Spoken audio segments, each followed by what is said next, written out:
गला कमजोर, थायराइड की बीमारी हो गई। 20% लोगों को थायराइड की प्रॉब्लम है, उसमें माताएं बहनें ज्यादा है। थायरोइड ये कर लो कपालभाति करते करते। किडनी की प्रॉब्लम, 10% लोगों को किडनी की प्रॉब्लम है। किसी को प्रोटीन लीकेज है, किसी को किडनी में स्टोन है, किसी को किडनी में इन्फ्लेमेशन है, किसी को किडनी में गांठ है, किसी का क्रिएटिनिन लेवल बढ़ गया है, किसी का बढ़ने वाला है। मामला गड़बड़ घोटाला है, क्योंकि जो खा रहे हो सारा कचरा छानने का काम बेचारी किडनी को करना पड़ता है।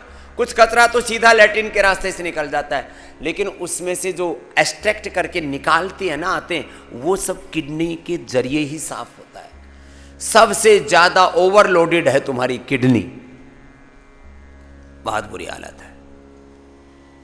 इसलिए सप्ताह में कम से कम एक बार जौ के आटे की रोटी खाया करो, या जौ या कुलथ और गोखरू का पानी पिया करो। एक बार सप्ताह में जल पर उपवास किया करो, जिससे शरीर क्लीन हो जाए। बड़ी गंदगी भर रखी है, भीतर कूड़ा कचरा भरा पड़ा है, तन में भी, मन में भी, जीवन में भी, आत्मा में भी अंधेरा। ओहो, छोड़ो, ये हालात है हमारी।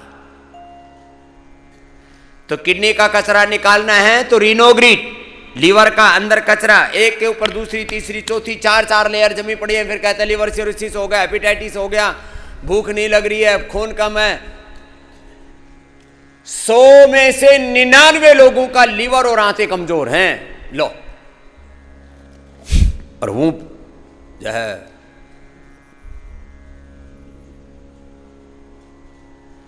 फालतू का ईगो पाल रखा है, मैं बड़ा ताकतवर हूं। तेरी ताकत कहां है? तेरा लीवर कमजोर, तेरी आंतें कमजोर, तेरी किडनी कमजोर, तेरा हार्ट कमजोर, तेरा थायराइड कमजोर, तेरी आंखें, तेरे दिमाग, तेरे सब अंदर से इम्यूनिटी कमजोर। लिवोग्रिट खा लिया करो जिनके लीवर कमजोर है, पाचन तंत्र कमजोर है, पेट साफ नहीं होता। सुबह उठ करके घंटों प्रतीक्षा करनी पड़ती है। इतनी प्रतीक्षा भगवान की होती तब तक दर्शन दे देते। अरे पेट साफ हो जा, उतर जा, बहुत बुरी हालत होती। एक घंटा पेट साफ नहीं होता। और कुछ तो आटे, मैं कहता हूँ भाई सुबह सुबह योग कर लिया करो। बोले योग के लिए तो वक्त नहीं है। मैंने कहा क्यों? बोले 1 घंटा तो टॉयलेट में लगता है। अरे भाई वो योग कर लिए तो 1 घंटा टॉयलेट में नहीं लगे, 1 मिनट में पेट साफ हो जाएगा। हमारा 1 मिनट में पेट साफ होता है, 1 मिनट यूरिन करने में हमको लगता है, 1 मिनट हमको टॉयलेट करने में लगता है। लोग घंटों घंटों पता नहीं क्या करते हैं वहां। तो अपने लीवर को मजबूत बना लो लिवोग्रिट से, किडनी को मजबूत बना लो रिनोग्रिट से, थायराइड को मजबूत बना लो थायरोग्रिट से, प्रोस्टेट को अच्छा बना लो। 20 का 40, 50, 60, 100 ग्राम हो रखा है, फिर पीएसए लेवल बढ़ा जा रहा है, मरा जा रहा है। प्रोस्टोग्रिट ले ले।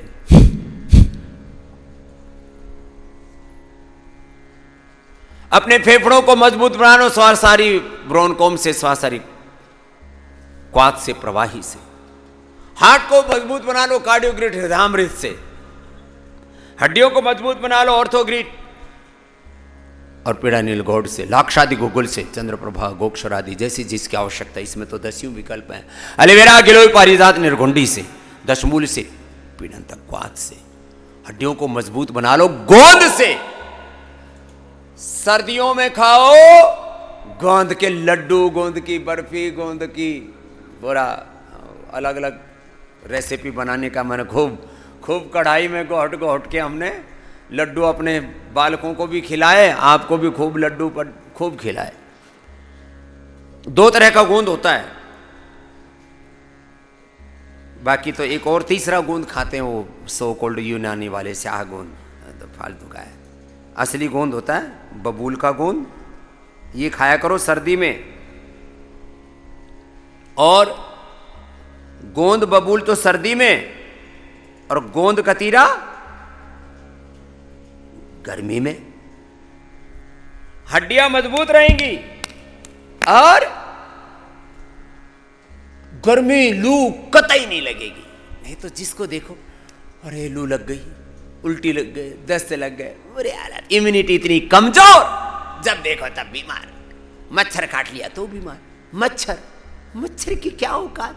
मच्छर काटे और आदमी मर जाता है। लो, ये 5-6 फीट का देव यूं ही लेके घूम रहे हो बावड़ो। क्यों? तुम्हारे अंदर जान नहीं है, बस एक खोल सा ओढ़ रखा है तुमने, जिस्म ओढ़ रखा है इंसान का। तुम्हारी इम्यूनिटी तो शैतान से भी कम हो गई है, उसकी भी ज्यादा है। खोल ओढ़ रखा है आदमी का, और भीतर ताकत नहीं, मच्छर जितने भी।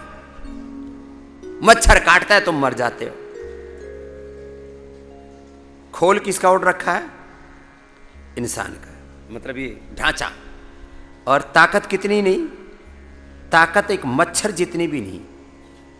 तब तेरे की मक्खी मच्छरों से भी गए बीते। डेंगू वाले ने खा लिया, उसमें डेंगू हो गया। चिकनगुनिया वाले ने खा लिया, चिकनगुनिया हो गया। और फिर मलेरिया ने खा लिया, मलेरिया हो लिया। और कुछ जीव जंतु काट गया, एलर्जी हो गई। और पता नहीं बैक्टीरिया, वायरल, फंगल पैथोजेंस।